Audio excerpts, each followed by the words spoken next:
spiritualitas sejauh tengah dunia yang terus. Spiritualitas sejauh tengah dunia.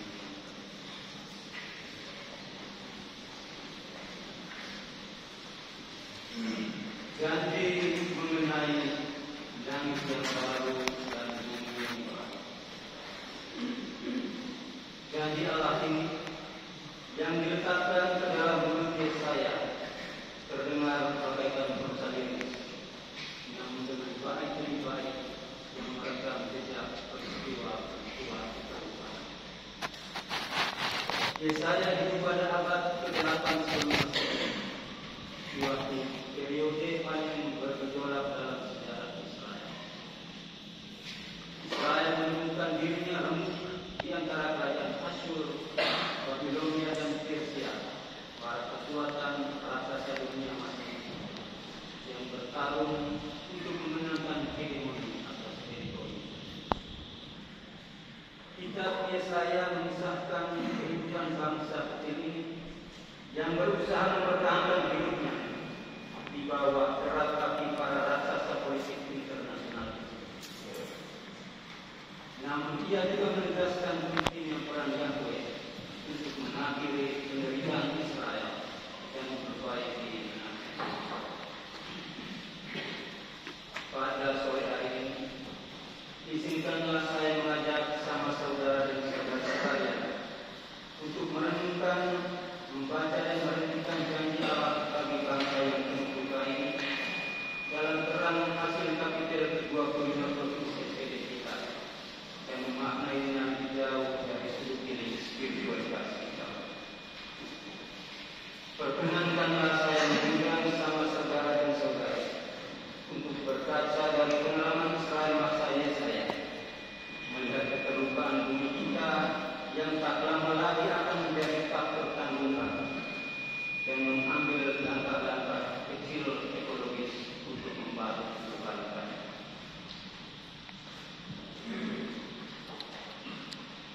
Israel masa Yesaya, bangsa penuh duka yang merindukan kesembuhan.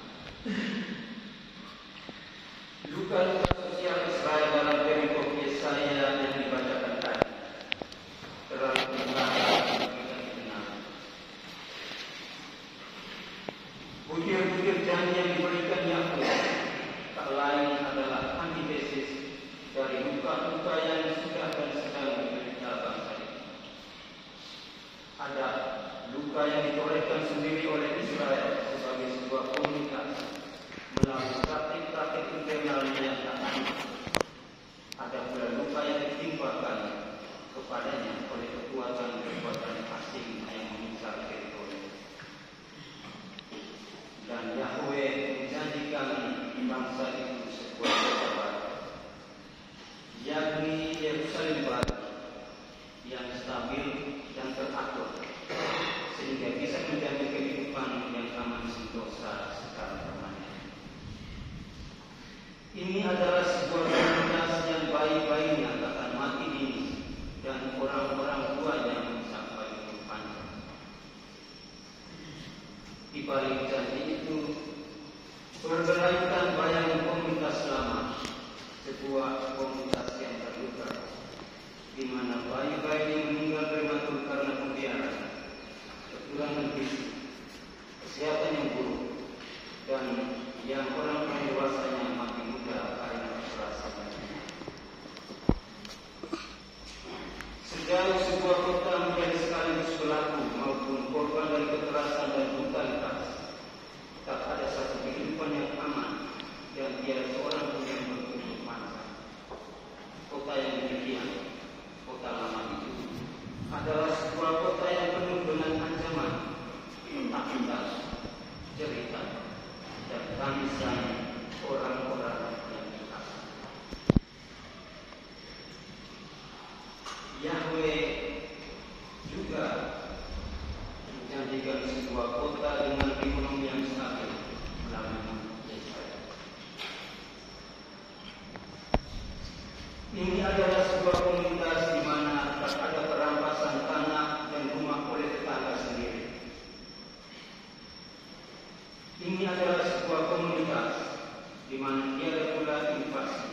penjajahan dan pajak yang dikenakan yang dikibatkan oleh kekuatan asing.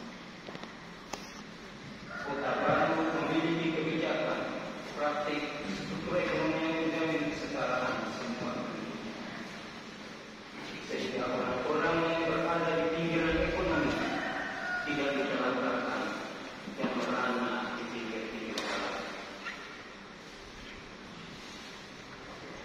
Ia memiliki ekonomi yang mendukung komunitas karena sistemnya dibangun di atas keadilan dan solidaritas yang dicantumkan padanya.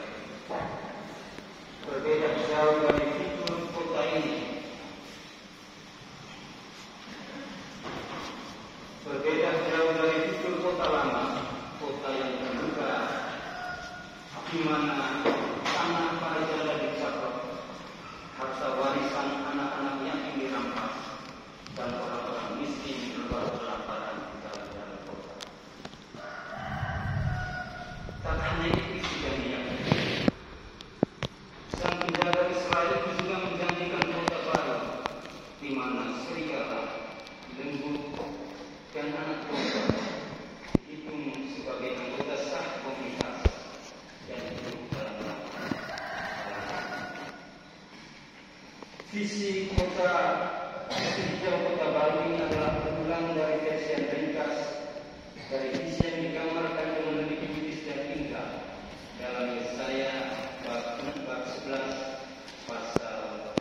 11 ayat 6 sampai 8, di mana serigala akan tinggal bersama domba dan macan tutul akan berbaring di samping kambing. Anak lembu dan anak singa akan makan rumput bersama-sama, dan seorang anak kecil makan rumput. Lembu dan beruang akan bersama-sama makan rumput, dan anak-anaknya akan sama-sama berbaring. Dan singa akan makan jerami seperti rumput. Anak-anak yang menyusu akan bermain-main bergantian di dalam, dan anak-anak yang selai susu akan menurunkan tangannya bersama bersama. Pendek kata, ini adalah sebuah kota baru, sebuah Yerusalem baru, sebuah Yerusalem yang kota dengan damai yang sejati, karena semua anggotanya, manusia maupun ciptaan bukan manusia, hidup dalam komunion, dalam persatuan dengan Allah yang berada di atas. Di mata Walter Brueggemann, Allah yang demikian adalah bagaikan seorang ibu yang tega dan penuh perhatian pada kebutuhan anak-anak. Seorang ibu yang sudah terlebih dahulu bereaksi menyediakan sebelum anak-anaknya datang. Terlalu diakah Yerusalem baru? Terlalu jauhkah dia dari jangkauan kita? Apakah sang Nabi sedang menyodorkan apa yang disebut Karl Marx sebagai hukum bagi masyarakat? Tidak demikian bagi saya. Di mata sang Nabi, kebaruan itu sudah dan sedang datang ke dalam komunitas. Ia dapat menyebutkan dan kita menyebutnya kerajaan Allah yang sudah mulai ada sekarang dan sini, namun yang baru akan sempurna di manusia.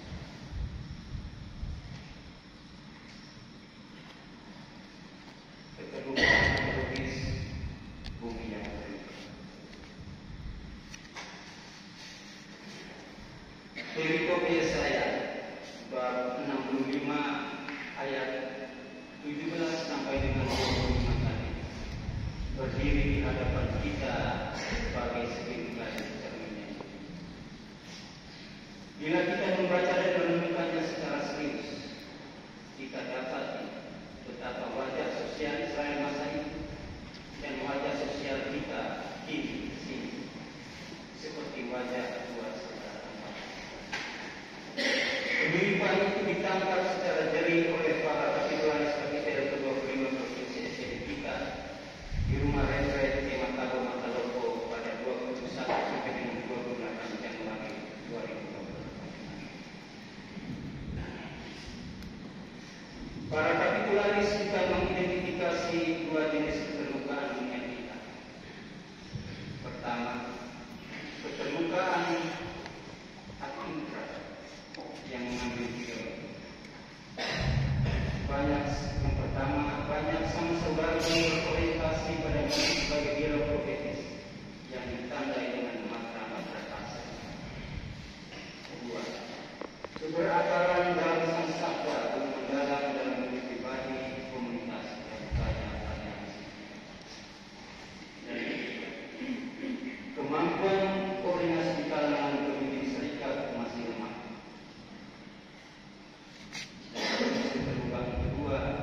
Keterlukaan ad ekstra yang muncul dalam kehidupan. Pertama, keterlukaan berupa meningkatnya kasus-kasus HIV dan AIDS. Yang kedua, keterlukaan dalam bentuk merebaknya perdagangan orang. Yang ketiga, kemerosotan nilai-nilai Kristian dalam keluarga ideologi kita. Keempat, banyak orang muda mengalami diskusi moral dan spiritual di era digital. Dan kelima, kerusakan lingkungan yang semakin parah. Walaupun semua jenis keterlukaan ini sama-sama perlu mendapatkan perhatian serius, perkenankanlah saya secara singkat memperhatikan secara khusus keterlukaan yang mengambil bentuk perusakan dan kerusakan lingkungan pada sisa waktu refleksi kita. Mengapa demikian? Karena keterlukaan jenis ini, terutama kekacauan iklim, keterlukaan yang disebabkan oleh kekacauan iklim, dikatakan menjadi penyebab utama keterlukaan kehidupan lancar. Sekurang-kurangnya dapat memperparah keterlukaan lainnya.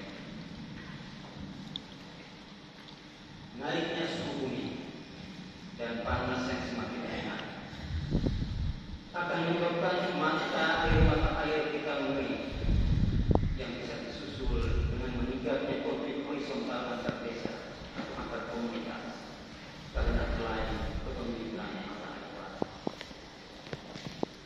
Kaum perempuan akan semakin menderita karena harus berjalan semakin jauh untuk mendapatkannya. Kekurangan air juga akan sangat mempengaruhi kesehatan bayi dan anak-anak dalam jangka panjang. Sering terjadi di ujung mata air yang kering ada air mata yang akan surut.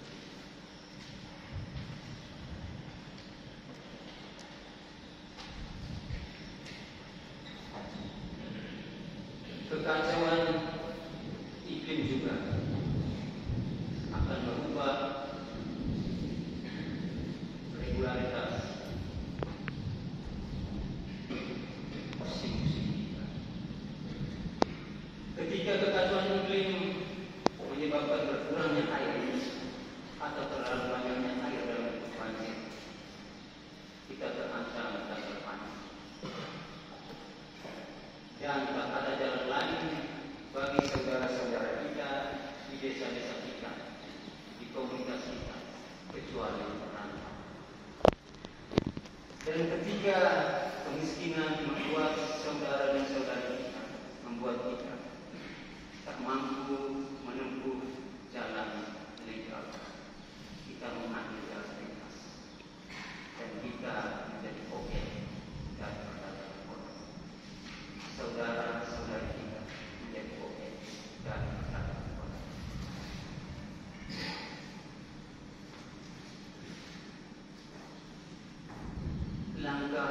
Langkah kecil ekologis. Saudara dan saudari, misi kita adalah sebuah misi beneran yang disemangati bila rasa. Demikian para kapitularis kita waktu ini.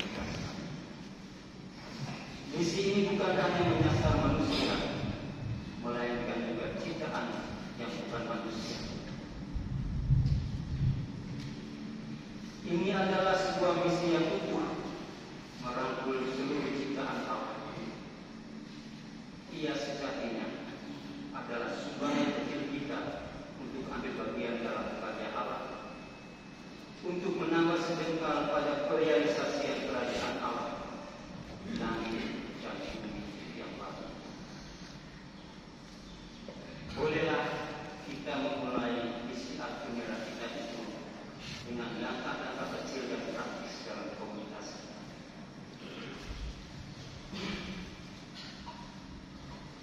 Pertama, mematikan keran air dan memperbaiki keran air yang rusak. Air adalah sebuah kebutuhan dasar manusia.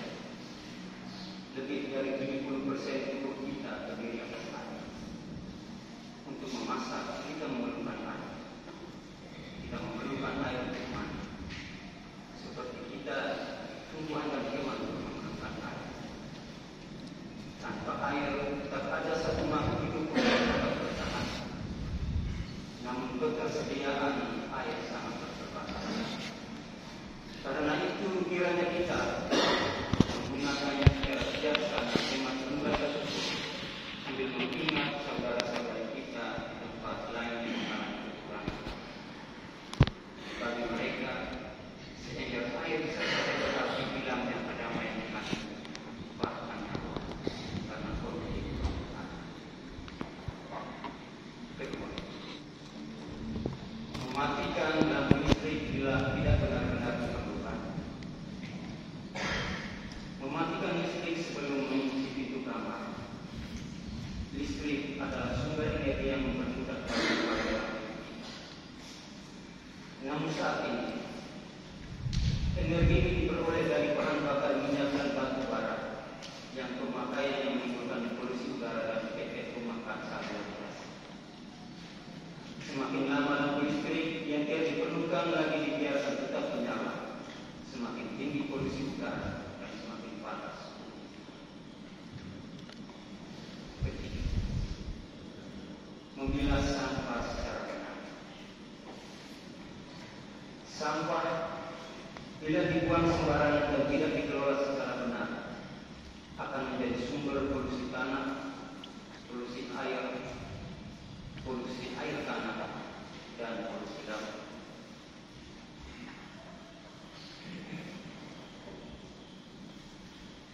Keempat, tidak menggunakan pestisida termasuk pupuk, herbisida, dan aerosol. Pestisida dan herbisida akan meracuni tanah, tumbuh-tumbuhan, dan hewan, dan merusak keseimbangan mata rantai ekosistem. Aerosol seperti obat semprot nyamuk baik dan pengharum ruangan akan sulit diurai dan akan bertahan di atmosfer dan membuat suhu semakin panas karena menimbulkan efek pemanasan. Kelima, menggunakan botol minum yang permanen, bukan botol plastik yang sekali pakai seperti Aqua, Coca-Cola, dan lain-lain dan langsung dibuang. Plastik akan sangat sulit diurai oleh bakteri pengurai dan akan bertahan dalam puluhan tahun. Akumulasi botol-botol plastik yang dibuang akan merusak tanah dan menurunkan secara drastis tingkat kesuburan. Ketika dibawa oleh banjir ke laut, ia akan merusak biota laut dan membunuh hewan-hewan laut. Keenam, membawa tas kain atau plastik bila terpaksa dari rumah ketika berbelanja dan membawa tas plastik membungkus barang mulia yang diberikan oleh penjual. Praktik ini dapat membantu mengurangi konsumsi plastik dan sampah plastik dalam komunikasi. Ketujuh, membeli pangan organik seperti sayuran dan buah-buahan dapat. Membeli pangan yang dikultivasi dengan bahan-bahan kimia akan mempertinggi pemakaian bahan-bahan kimia untuk pestisida karena tingginya permintaan pasar akan produk. Kedelapan,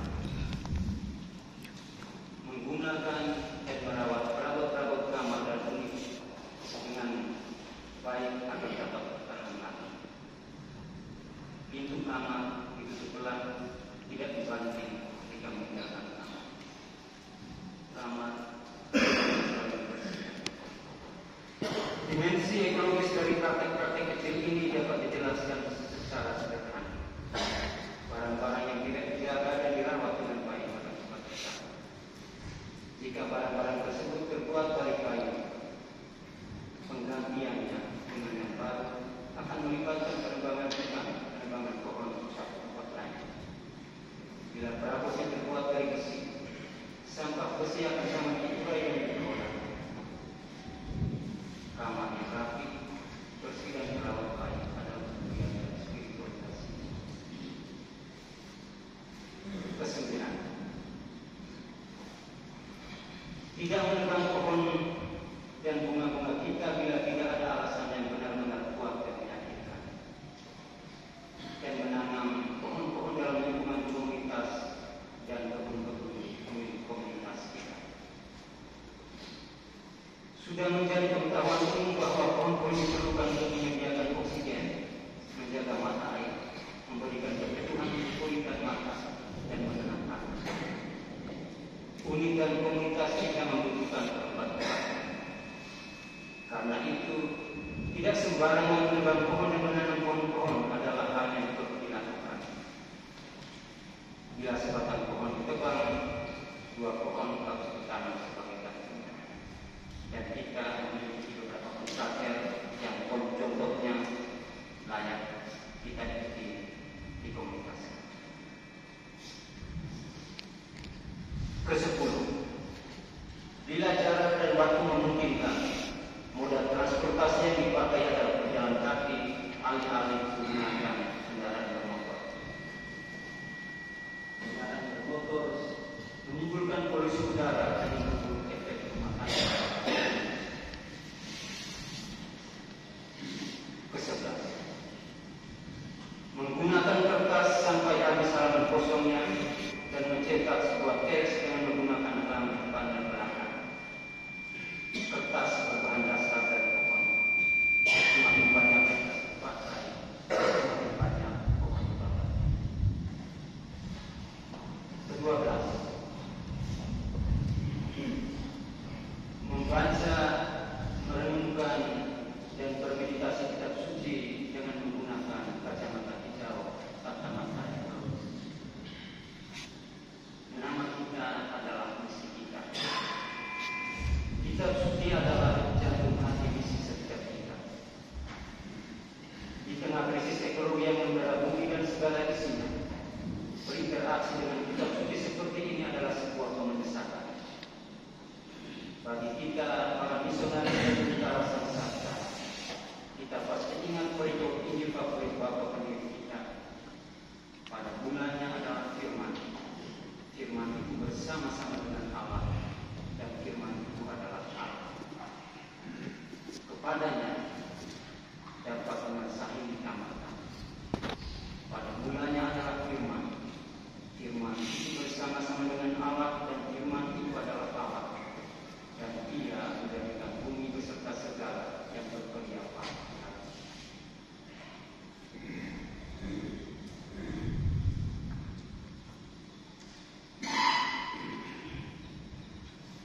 Pada langkah-langkah kecil praktis ini, saudara dan saudariku, marilah kita menutup teman-teman kita sore ini dengan doa.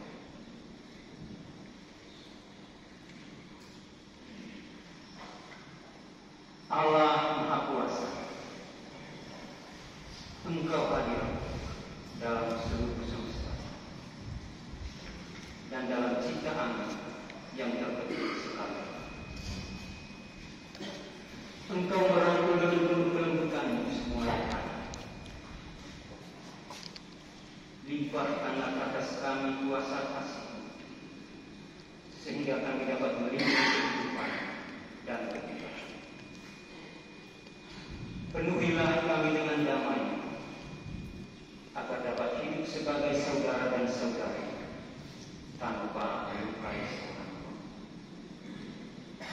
Ya Allah, Bapa Bantulah kami menyelamatkan yang ditinggalkan dan yang terlupakan di bumi ini, yang begitu berharga di mata. Bawalah kesembuhan ke atas kehidupan, agar kami dapat melindungi dunia dan bukan mencapai, agar kami dapat menabur keindahan, bukan polusi dan kerusakan. Sentuhlah hati orang-orang yang hanya mencari keuntungan dengan mengorbankan kaum bapa dan bumi. Ajarilah kami untuk menemukan nilai dari tiap makhluk ciptaan, dipenuhi dengan rasa takjub dan kontemplasi, menyadari bahwa kami secara mendalam terikat satu dengan setiap unsur ciptaan dalam siaran kami menuju cahaya yang tak terbatas. Kami berterima kasih atas penyertaan bagi kami setiap hari. Teguhkanlah kami, bintang dalam perjuangan kami untuk menghadirkan keadilan, kasih, dan damai di bumi dengan langkah-langkah kecil ekologis kami. Selamat memasuki masa Advent 2024, saudara dan saudari. Semoga menjadi masa penuh berkat dan kita pun menjadi semakin terang.